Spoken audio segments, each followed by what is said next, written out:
Palerme pochodovali tisíce ľudí. Jeden z nich bol malý chlapec. Nosil Franz, na ktorom bol napísaný na jednej strane chcem byť hodina Falconiho a na druhej strane chcem byť hodina Porcelliniho. Ja tiež mám chlapa. Mám 12 rokov. Som rád, že necítim potrebu tu byť a že radšej rieši detské záležitosti. Ale zároveň sa bojím, že ak si neporadíme teraz s tou našou mafiou, neskôr si zvolí inú formu proces. Že príde ku mne, keď budem mať 18 rokov, aby mi povedal, že chce odísť do Slovenska. Že ide radšej študovať do Anglicka. Že sa určite vráti, ale že teraz chce skúsiť život inde. Problém je, ako určite aj vy poznáte, že sa často nevrátia naše deti, naše bratia, naše sestry. A ak áno, sú nešťastní z toho, čo vidia. A ani sa im nemusíme čudovať. Koľko rokov sme my sami zvykli na to, že je to jedno, čo sa hovorí alebo píše v novinách, aj tak sa nič nezmení. Nie je to normálne. To je ako keby sme boli žaby, ktorí sa pomaly uvarujú vo vode a nevedomujú, že zomrú. Neviem ako vy, ale ja mám už toho plné zuby.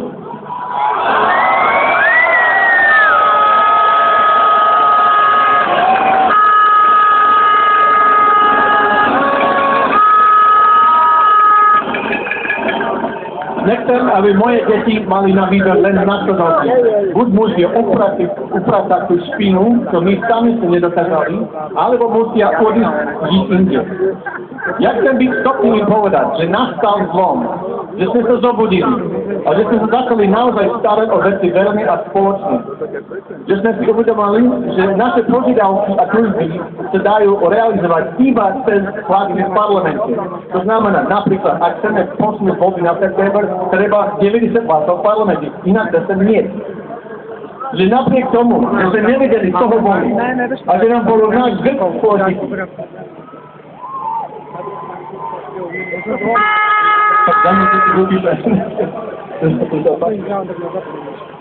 A napriek tomu, že nám bol náš grk politiky, aj tak sme na volie zúčastnili. A že potom sme sem vrátili toľkokrát, koľko bolo nutné, aby sa potreba zmena realizovala. Toto vám asi nepovie revolucionár, ani holohlavý násilník s kockou v rukách a túžbou ubližiť policajtovi. Toto vám povie len rodič, ktorý možno tiež cíti hnus a hnev, ale vie, že pochodovať a protestovať nepresie nič, ak nie sme ochotní sa angažovať demokratické. Ďakujem veľmi pekne, uvidíme sa na strane.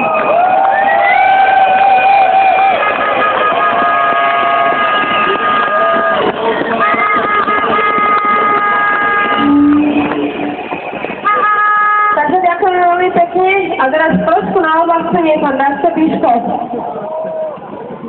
Ďakujem veľmi pekne, som rád, že idem práve po pánovi Tomovi Nicholsonovi, pretože na Gorilu je uvalené súdne embargo a nemôže sa zobrazovať a vôbec prezentovať nielen ako kniha, literatúra faktu, ale ani ako satíra.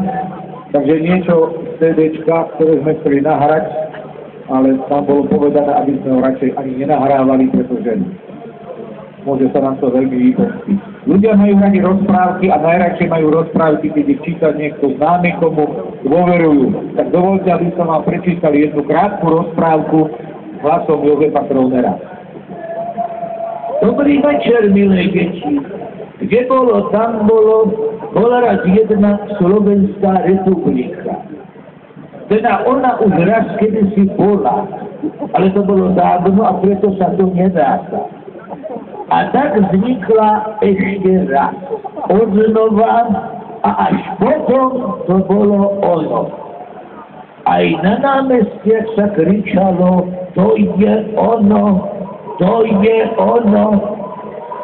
Aj na pasienkoch sa skandovalo, to je on, to je on. A tento on, zvaný Lennon, zastal krajine na dlhé roky neobmedzeným vládcom. Bolože to radostný. Konečne sa naplnil 1000-ročný sen našich predkov o vlastnom spravodlivom štáte. Lenže v tomto vlastnom štáte sa vozilo Slovákom zlene dobre. Nezamestnanosť stúpala, ceny rástli, a čo mladé zutekalo, a čo staré nevládalo. Ale prešlo dlhých 19 rokov, kým si Slováci konečne položili otázku. Ktože to boli tí naši predkovia, ktorí túžili po vlastnom štáte? A ktože sú tí ich potomkovia, ktorým sa to splnil ten krásny sen? Dejepy sú, milé deti, vieme, že všetky národy majú rovnakých predkov. Všetky, okrem nás, Slovákov. Lebo predkami tohto pracovitého a bohabojného národa neboli lovci a zberači, ale politici a žraloci. No ich potomkom, milé deti, sa splnil tento krásny sen o vlastnom štáte, ktorý si vybudovali uprostred našej Slovenskej republiky. Je to ich vlastná rozprávková krajina s imunitou, kde sa súdna moc zosypala a Jano Slota za volantom opitý sa smial. Krajina, kde sa privatizácia balila a provízie každý bral. Krajina, kde za 7 politickými stranami a 7 politickými lídrami už nič nerástlo, lebo všetko uchmatli a zožrali žraloci. Krajina, kde je prezident nemý a negramotný,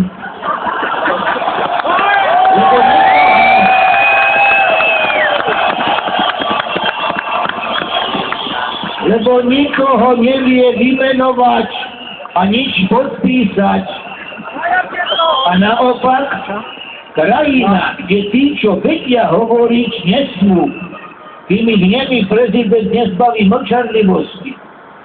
A tí, čo vedia a chcú písať, nesmú. Dokonca ani Kanaďania prírodopisné knižky o žralokoch, gorilách a sasánkach.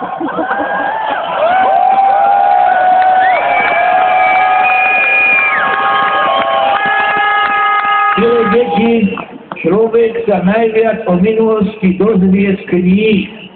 A tak ako majú Židia Talmud a Česi Kralickú Bibliu, majú aj Slováci spis Gorila, ktorý hovorí a bude svedčiť o počiatkoch ich štátnosti. Ak sa vám konečne rozjasnilo, tak potom dobré ráno, milé deti. A ak ste si už načisto otvorili očička, tak vítajte konečne doma.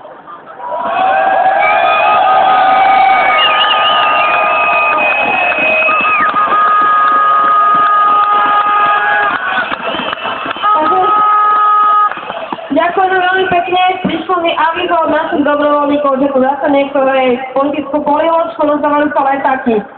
Neberte to, zahadzujte to, nechceme tu žiadne karáčko, šmera, nevieme ste čo všetko, žiaden štát ani iný ďak, proste choďte si robiť za tie peniaze a vytačku niekam inám, vážení.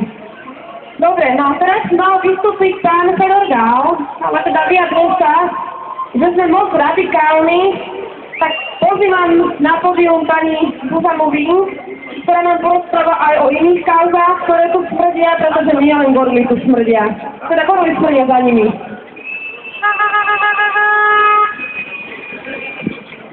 Dobrý deň, srdečne vás pozdravujem. Ja by som chcela zdôrazniť, že toto moje vystúpenie nie je pripojením sa k žiadnym požiadavkám ani k žiadnemu hnutiu. Ja si totiž to myslím, že to, že sme nespokojní s niečím, čo sa v tejto krajine deje, je dostatočným dôvodom na to, aby sme protestovali a nepotrebujeme na to formulovať žiadny politický program.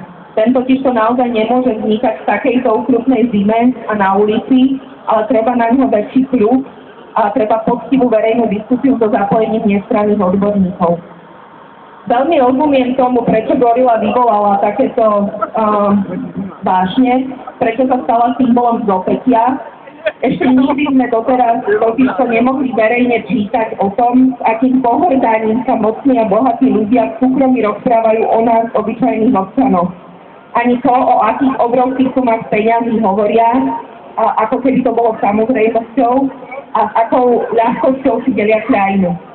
Gorila je však podľa mňa iba vrcholom ľadovca, že jedným z tisícov hrozivých prípadov, ktoré sa tu na Slovensku za posledných 20 rokov udiali. Je symptómom hrubšej a zhubnejšej choroby. Operujú tu desiatky ďalších finančných skupín, desiatky ďalších politikov. Mocníci zvykli, že ich svojvôľu my občania nezastavíme a doteraz sme žiadnymi takýmito masívnymi protestami nezastavili. Na všetky hrozivé prípady, ktoré sa tu diali, upozorňovali oveľa menšie skupiny ľudí. V tejto krajine však v roku 2006 brutálne zbili dievča, bez toho, aby tento trestný čin niekto spravodlivo a zákonne doteraz vyšetril. To dievča je naďalej obvinené v krivej výpovede. V tejto krajine bolo možné bez trestu uniesť prezidentovi syna, prijať na školu nezákonne študentov, ukradnúť štátny majetok z nepredstaviteľných rozmerov, ale aj obyčajné byty obyčajným ľuďom. Prokuratúra doteraz nenašla silu vyšetriť. Ako je možné, že hlas podobný hlasu Robertovi Fica zabezpečuje nezákonné financie pre stranu? Do strate našlo aj vyšetrovanie financovania SDKU, ktoré, ako nám Mikuláš Dzurinda povedal, dôverne pozná. Nikto nám nevráti stratené stovky miliárd za emisné kvóty, za nástenkový tender, za neuveriteľne predražené diaľnice ministra Vážneho, za zmanipulovaný mýtny tender na ministerstve dopravy, za predražený hokejový štadión ďalšieho politického mecéna. V tejto krajine môžete vyfabrikovať disciplinárne obvinenia voči kritickým sudcom a roky ich šikanovať. V tejto krajine môže prezident odmietnúť vymenovať legitímne zvoleného generálneho prokurátora preto, že tvrdí, že nemá voči nemu dôveru.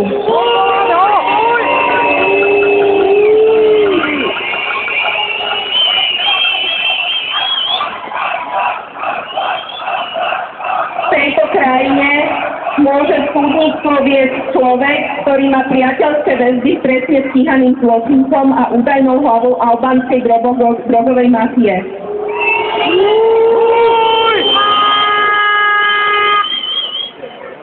Všetky tieto prípady vytvárajú obrovský dosť, ktorý majú politici voči nám, voči občanom.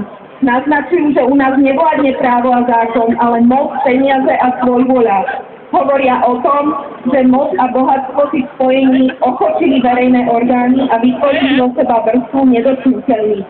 Vrstvu, ktorá môže zlikvidovať akéhokoľvek občana, ktorý sa postaví na odpor a za pravdu.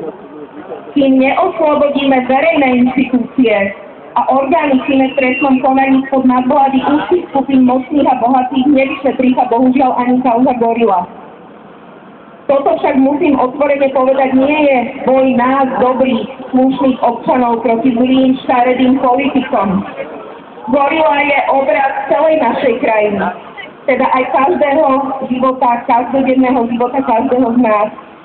Gorilu žiaľ umožnili všetky prípady korupcie, aj tie drobné, aj malé.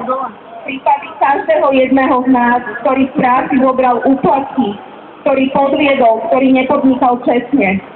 Práv o tom, že takéto prípady sa dejú v tejto krajine, je naozaj veľmi mnoho. Polovica krajiny si napokon problémy, o ktorých sa dnes rozprávame, vôbec nevšíma. Gorila je preto podľa mňa výzvou na hlbšiu zmenu celej spoločnosti. Každý z nás je však iný. Má iné predstavy o tom, v akej krajine chceme žiť. Tá zmena je však behom na dlhé strate.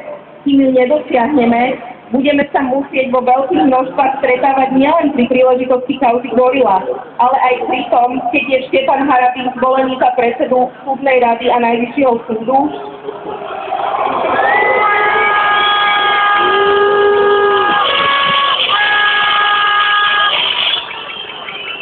Pri obrovských tendroch, zmanipulovaných tendroch, pri porušovaní práva prezidentom Gašparovičom, pri príkladoch, akým je zbytie Hedvigy Malinovej.